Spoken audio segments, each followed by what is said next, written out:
बिस्मिल्लाहिर्रहमानिर्रहीम। Biology 10th class, हमारा topic coordination and control chapter में से नर्वस सिस्टम के बारे में हम डिस्कस कर रहे थे। नर्वस सिस्टम जिसका यूनिट न्यूरॉन्स, फिर हमने उसकी डिफरेंट कैटेगरी को, उसके डिफरेंट टाइप को हमने डिस्कस किया। अगर आप देखिए बेटा, तो ये हमारे पास क्या है, नर्वस सिस्टम। ठीक है, इसके मेजर कंपोनेंट्स में हमने देखा था कि 2 टाइप के हैं। नंबर 1 सेंट्रल नर्वस सिस्टम और नंबर 2 पेरिफेरल नर्वस सिस्टम। ये चीज़ें हमने डिस्कस की थी, central and peripheral nervous system. लेकिन इन दोनों का जो यूनिट था वो एक ही था, और वो न्यूरॉन। ठीक है, और उसके साथ कुछ सपोर्टिंग सेल्स, न्यूरोग्लिया, जो इसी के कंपोनेंट में से ही आ जाते हैं। ठीक है, फिर सेंट्रल नर्वस सिस्टम में हमने देखा था कि 2 मेजर कंपोनेंट आते हैं। एक आपके पास ब्रेन और दूसरा spinal cord. Peripheral nervous system के अंदर बहुत सी नर्व्स नेट आता है। ठीक है, नर्व नेट। आज हमारी जो डिस्कशन होगी वो पेरिफेरल नर्वस सिस्टम। ठीक है, PNS, peripheral nervous system. So let's discuss about it. यहाँ पे आप देखिएगा नर्वस सिस्टम से यहाँ पे आ जाइएगा सेंट्रल नर्वस सिस्टम। इस तरफ आप आ जाए, ये central nervous system. Central nervous system में स्पाइनल कॉर्ड और उसके साथ ब्रेन। ठीक है, स्पाइनल कॉर्ड में हमने देखा था इसके फंक्शन, इसके कंपोनेंट। ठीक है, ब्रेन के भी आगे बहुत से डिवीजन है, जिसमें आप देखें 4 ब्रेन है, उसके बाद मिड ब्रेन है, और फिर आपके पास हाइंड ब्रेन है। ठीक है, 4 ब्रेन के भी डिफरेंट आगे पोर्शन है, थैलमस है, हाइपोथैलमस है, सेरिबेलम है। ठीक है, हेमिस्फीयर, फिर उसके आगे डिफरेंट टाइप के लोब्स, मिड ब्रेन, और फिर हाइंड ब्रेन में सेरिबेलम, मेडुला ऑब्लंगेटा, ये सारी चीज़ें हैं, उसके डिफरेंट फंक्शन हैं।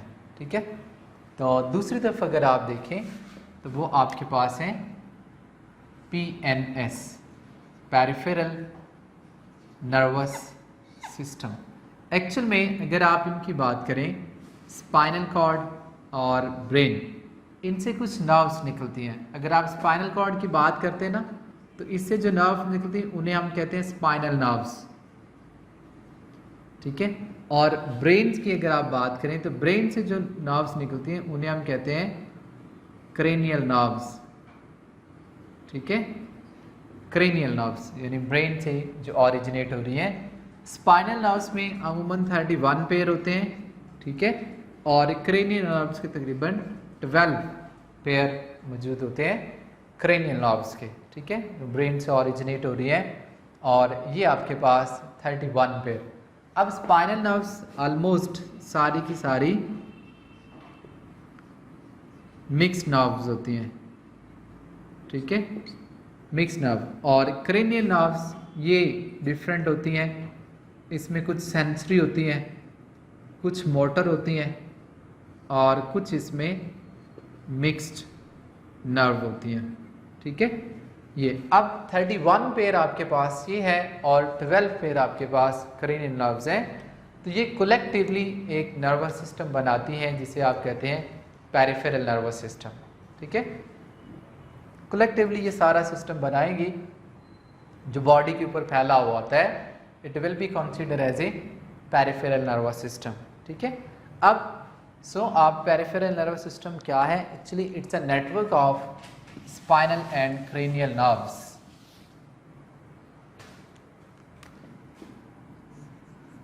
Network of spinal and cranial nerves, it will be considered as a peripheral nervous system. ठीक है, अब पेरिफेरल नर्वस सिस्टम को हम दो में क्लासिफाइड करते हैं, यानी फर्दर अगर आप इसकी डिवीजन देखें तो हमारे पास एक होता है ऑटोनॉमिक, दूसरा आता है सोमैटिक नर्वस सिस्टम। ठीक है, दूसरा आपके पास होता है इसमें autonomic nervous system.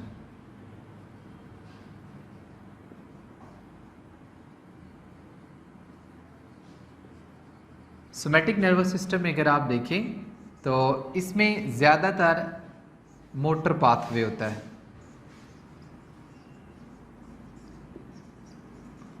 Motor pathway, ठीक है, मतलब इसके अंदर मोटर न्यूरॉन्स प्रेजेंट होते हैं।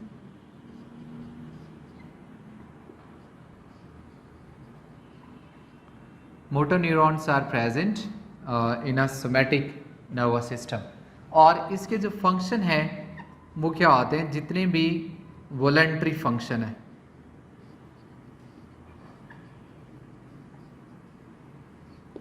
वॉलंटरी फंक्शन जितने भी होते हैं उसे आप यानी वो परफॉर्म किए जाएंगे by the somatic nervous system.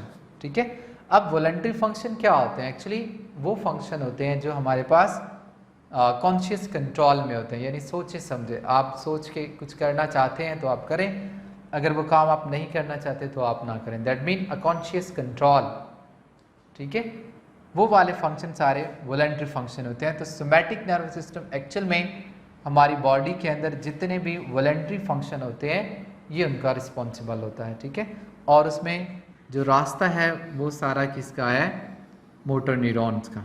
ठीक है, दूसरी तरफ अगर आप देखें ऑटोनॉमिक नर्वस सिस्टम, अब इसमें मिक्स्ड होते हैं, मोटर भी हो सकते हैं, सेंसरी भी हो सकते हैं, और मिक्स नर्व भी इसमें हो सकती हैं। इनका जो एक्चुअल में फंक्शन होता है वो फंक्शन क्या होता है, इनवॉलंटरी प्रोसेस। इनवॉलंटरी प्रोसेस इसका सारा फंक्शन होगा।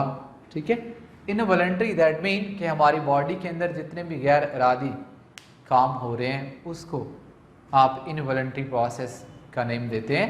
ये ऑटोनॉमिक से भी अगर आप देखेंगे ना तो इसमें आप हिसाब लगा सकते हैं ऑटोमेटिक। ठीक है, ऑटोमेटिक होने वाले फंक्शन हमारी बॉडी के अंदर ये कंट्रोल कर रहा होता है ये सिस्टम। इसमें अगर आप देखें बॉडी के अंदर कौन से इनवॉलंटरी प्रोसेस हैं तो उसकी एग्जांपल अगर आप देखें तो ब्लड सर्कुलेशन है, फिर ब्रीदिंग प्रोसेस है, फिर बहुत सा मेटाबॉलिज्म है जो ये परफॉर्म कर रहा होता है। ठीक है, तो ये आपका ऑटोनॉमिक नर्वस सिस्टम में जो है वो आ जाता है। ठीक है, ऑटोनॉमिक नर्वस सिस्टम को आप मज़ीद क्लासिफाइड करते हैं आगे।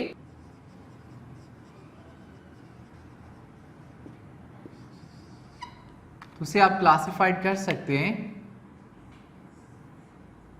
एक है सिंपैथेटिक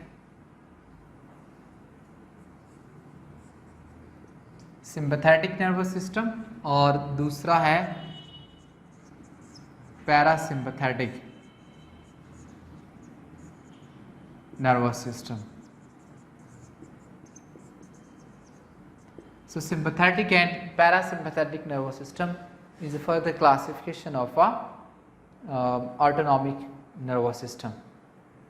ठीक है, अब आप फंक्शनली अगर आप देखें तो सिंपैथेटिक नर्वस सिस्टम एक्चुअली क्या करेगा, it will prepare organism for any type of emergency response, यानी इसका काम होता है कि प्रिपेयर करना ऑर्गेनिज्म को किसके लिए, for any type of emergency response. ठीक है, कि एमरजेंसी रिस्पॉन्स के लिए। अब एमरजेंसी रिस्पॉन्स में बॉडी में कौन से फिनोमिनास होते हैं, कौन से काम को, कौन सी चीज़ों को एक्टिव करना होता है, वो सारा सिंपैथेटिक नर्वस सिस्टम के कंट्रोल में होता है। फॉर एग्जांपल आप देखें, अगर आपके पास कंडीशन ऐसी है कि फ्लाइट और फाइट, यानी कि लड़ो या फिर भाग जाओ, तो ये एमरजेंसी कंडीशन में है। तो इस एमरजेंसी कंडीशन में आपकी बॉडी के अंदर जो फंक्शन परफॉर्म कर रहा होगा, जो उसको कंट्रोल कर रहा होगा, वो सिंपैथेटिक नर्वस सिस्टम होगा। ठीक है, अब ये कौन से process during fight and flight required होते हैं, तो उसके लिए नंबर 1 आप देखें बॉडी को सबसे ज़्यादा ज़रूरत होती है एनर्जी की। अब एनर्जी के लिए ब्लड सर्कुलेशन होगी, ठीक है। ब्लड सर्कुलेशन हमारे उन बॉडी ऑर्गन्स को ज़्यादा प्रोवाइड किया जाएगा जिन्होंने रिस्पॉन्स क्रिएट करना है। फॉर एग्जांपल हमारे लिम्स यानी कि आर्म्स एंड लेग्स, बाजू और टांगे जो है, इनको ज़्यादा से ज़्यादा ब्लड सप्लाई किया जाएगा ताकि उनके अंदर ब्लड के अंदर जो ग्लूकोज है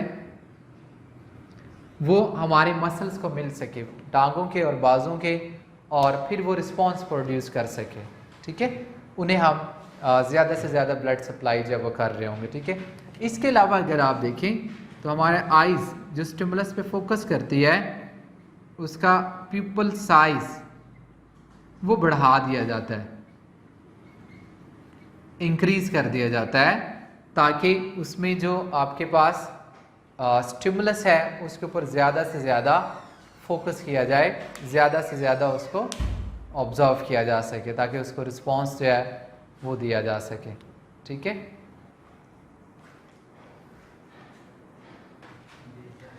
कि ज़्यादा से ज़्यादा फोकस किया जाएगा, पीपल साइज इंक्रीज कर दिया जाता है, ठीक है। इसके अलावा अगर आप देखें तो अमूमन ब्रीदिंग रेट भी थोड़ा सा फास्ट कर दिया जाता है। ब्रीदिंग रेट क्या कर दिया जाएगा, फास्ट, तेज़ कर दिया जाएगा। अब उसको तेज़ करने की वजह क्या है, ताकि जो गैस एक्सचेंज है वो मैक्सिमम हो सके। लाइक अगर ब्लड के अंदर ग्लूकोज का इस्तेमाल हो रहा है मैक्सिमम, तो फिर उसमें कार्बन डाइऑक्साइड भी ज़्यादा से ज़्यादा प्रोड्यूस होगी, और कार्बन डाइऑक्साइड जितनी ज़्यादा प्रोड्यूस होगी उसको उतना ही तेज़ी से बाहर भेजना पड़ता है, फिर वो ब्रीदिंग रेट को फास्ट कर देता है। तो ये सारा क्या है, preparation for the emergency response, और ये कौन कर रहा है, सिंपैथेटिक नर्वस सिस्टम, ठीक है। दूसरा अगर आप देखें तो वो है पैरासिम्पैथेटिक। इसका काम होता है कि ये नॉर्मल सिचुएशन पे लेकर आए,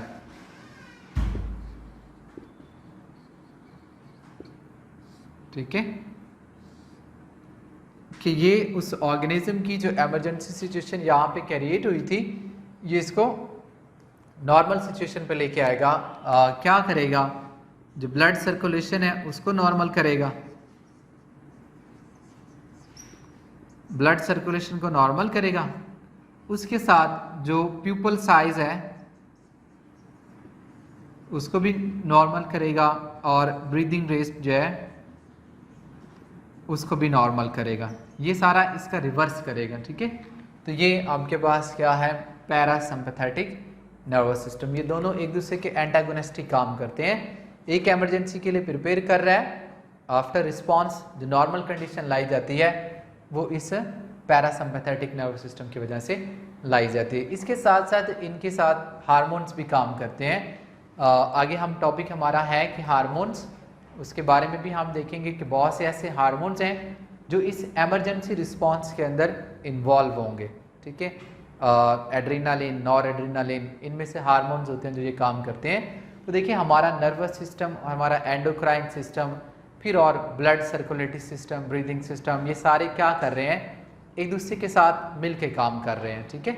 और इसी चीज़ को हम कहते हैं कि ये क्या है, कोऑर्डिनेशन है, कि बॉडी के बहुत से सिस्टम, बहुत से ऑर्गन एक दूसरे के साथ लिंक में, राब्ते में रहते हुए जो है वो सारा फंक्शन आपका परफॉर्म कर रहे हैं। तो it will be a coordination, ठीक है। इससे बॉडी में, ऑर्गेनिज्म के अंदर जितनी भी एक्टिविटीज़ है वो परफॉर्म की जा रही होती हैं, और एक ऑर्गेनिज्म एज इट कनेक्टेड, मतलब सब कुछ अपना मैनेज कर रहा होता है ऑन बेसिस ऑफ कोऑर्डिनेशन। अगर कोऑर्डिनेशन नहीं रहेगा तो ये ऑर्गेनिज्म का जो एग्जिस्टेंस है वो भी खतरे में पड़ जाएगी, बहुत सी चीज़ों को डिटेक्ट नहीं कर पाएगा, रिस्पॉन्स नहीं कर पाएगा, ठीक है। So that is why coordination जो है वो बड़ा इंपॉर्टेंट होता है। एक लिविंग ऑर्गेनिज्म की एग्जिस्टेंस के लिए कोऑर्डिनेशन मस्ट है। ऐसा नहीं है कि मल्टी सेलुलर में कोऑर्डिनेशन है, आप यूनिसेलर सेल को देखेंगे ना, एक ऑर्गेनिज्म है यूनिसेलर, उसके अंदर भी कोऑर्डिनेशन होता है, ठीक है। उसके ऑर्गेनेली, उसके डिफरेंट कंपोनेंट वो सारे काम कर रहे होते हैं, ठीक है। सो आज के टॉपिक में peripheral nervous system is very important long question, और उसके साथ एक शॉर्ट भी बनता है कि what is the difference between the peripheral nervous system and central nervous system. फिर पेरिफेरल नर्वस सिस्टम में 4 टर्म्स हैं जो बड़ी इंपॉर्टेंट हैं। Number 1 what is autonomic nervous system, what is second जो आपके पास था सोमैटिक नर्वस सिस्टम। इन दोनों में फ़र्क भी आपसे पूछा जाता है। फिर further sympathetic and parasympathetic nervous system, इन दोनों में भी डिफरेंस आपसे पूछा जा सकता है। So it's a very important topic, short as well as a long question. Hopefully कि आपको समझ आई होगी। अगर कोई बात नहीं समझ आए तो आप कमेंट्स करें। ठीक है बेटा, टेक केयर, अल्लाह हाफिज़।